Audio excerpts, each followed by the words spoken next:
Alrighty, Kevin. We're here today to talk about probably the most talked about show of the season, Dandadan. What happens when a UFO enthusiast meets a believer of ghosts and the supernatural? Apparently alien abductions and theft of one's banana. Finally, my thousands of hours of watching Ghost Adventures and Ancient Aliens finally pays off. An anime made just for me. Now, will our hero Otaku-kun get his banana back? And will our Gyaru Hedo and Momo finally meet her Ken Takakura?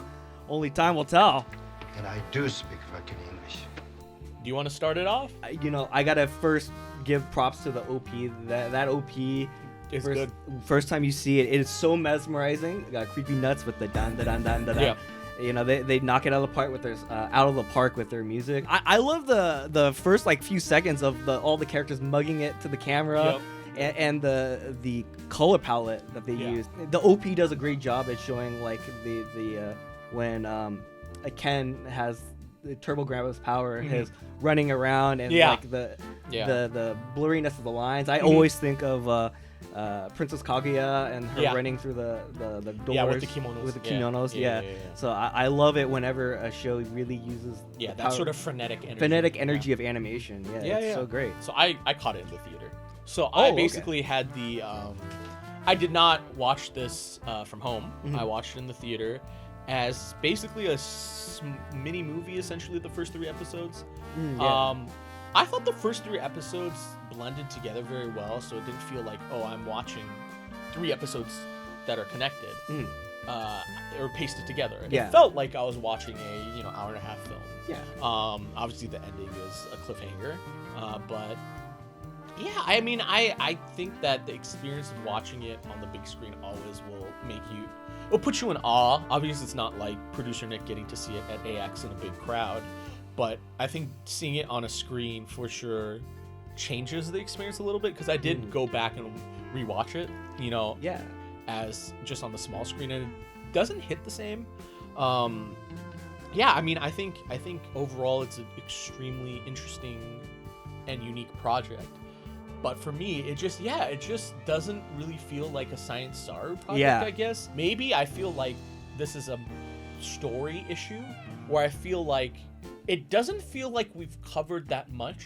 We've already been through 3 episodes. Yeah. My biggest gripe with it is kind of what you brought up earlier, about is the pacing. It feels like not a lot has happened. We see the OP and we're given these 3 other characters. Yeah, we haven't even met yet, and we're already 4 episodes coming up, 3 episodes going to 4, and we finally get to meet Grandma at the third episode. And it's like. And I understand why it's done. It makes sense from a narrative perspective why they've done it this way. Yeah. They want to really drive home the connection between these 2 characters that at the beginning of the series have very little connection. Right? I understand why they have to face the Sumotori. Oh, yeah, absolutely. Ghost, right? Yeah. It makes sense to me. It's just that I feel like this can be an issue when the pacing in a manga and the pacing in an anime is so different. Yeah. Right? Because each episode you have 20 minutes, whereas each chapter is a chapter, right? And so I think it's really tough sometimes to be able to do that in a way that satisfies the audience, right? And so again, I think the show is still good. Yeah. Not to shit on the show. I had a great time watching it in the theater, right? Yeah. I just think that sometimes when you have a show that is this technically well made and has this interesting of story, it's easier to start pulling at threads sometimes. Yeah. When maybe we feel a little bit too nitpicky when it doesn't need to be that way. Yeah. I mean, I don't know. Yeah. Who knows? That's why we're talking about it, right? Mm-hmm. Yeah. For me, this show did its job into like dragging me into this IP. Mm-hmm. I knew nothing about this series before I watched it. And this idea of paranormal, like sci-fi and like spirituality mixing together. That's fun. It's a really fascinating. It's a fun and interesting idea, concept, and I love the characters. I love both our hero and heroine. I mean, I can tell you remember their names. Yeah, I know. That's how I can remember them. And their relationship. I believe it. I believe that these 2 characters would be friends. For me though, I'm excited to see this go forward. Yeah. And I think both the original mangaka and whoever is the director of this anime series, I think they're both incredibly talented. Yeah, I do agree with that. I go looping back to the animation. I feel like it just doesn't have that Science Saru feeling. And again, I don't know if that's just because the studio has been very Yuasa heavy.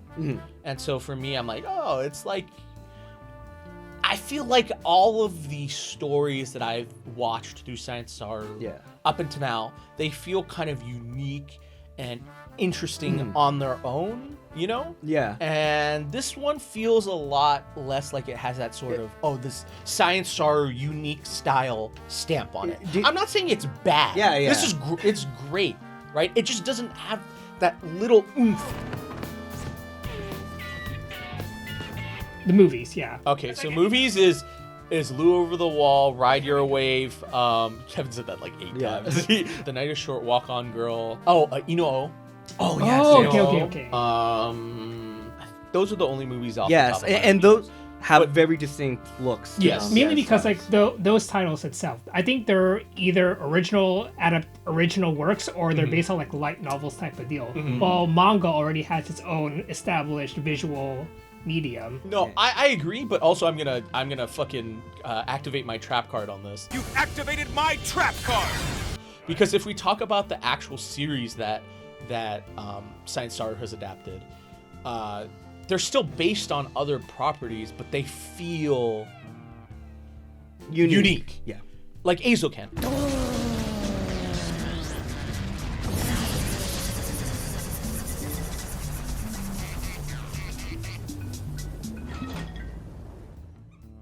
Eizouken is based on a manga, right? And it feels like unique. Yeah. Devilman Crybaby. That's based on...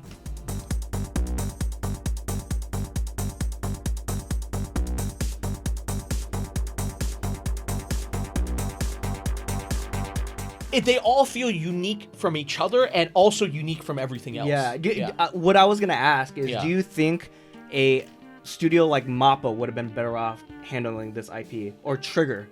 Like, what? I mean, it feels like a Trigger show. Yeah, so would a lot of your criticisms carry over if this was Trigger?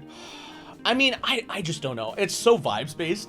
It's such a vibes based criticism. Like I said, I'm having a hard time narrowing down my feelings on it, because it's like we've watched so many shows, right? Can we agree to that? We've been watching anime for a long time. We've seen a lot of stuff, right? And so for me, I want to see interesting and unique things, and Dandadan does scratch that itch in some ways, but I don't know, I just can't quite place why it just doesn't feel like previous like Trigger entries or Science Saru entries or whatever, right, on these big studios, in a way that Inu-Oh or Heike Monogatari or Eizouken or Kill la Kill, Little Witch Academy feel like maybe it like lacks those studios were. Maybe or like you're saying, it lacks like visual flair. Like Yofukashi, it doesn't even feel like it's a lack of visual flair. I think it looks amazing. Yeah, well, because like Yofukashi, they do really good work with playing with color and stuff like that. So maybe that's there's some moments of that too. Like I are. think that the Momo's like interrogation has a unique color palette and interesting look, and it's unique. I can't quite wrap I can't quite nail it down, right? Maybe once the whole show airs and I've watched more, I'll either just say, oh, all this stuff was overblown, I just enjoy it, right? Or maybe I am able to like weasel out that little thing that's like, maybe it's just the auteur factor of it, right? Yeah. It's like Trigger has auteur directors directing all their stuff, right? It's like Yo Yoshinari, and those guys have a style. Yuasa has a style. Yamada has a style. So when you watch that, even if they look different, this is a Yuasa property. This is a Yamada property. This is a Yoshinari property, right? I don't know if it's that and I don't want to shit on the director because I don't think he's done a bad job, right? I just can't quite put my finger on it. Yeah. Right? Yeah, fair enough. Fair enough. Yeah. I just can't quite.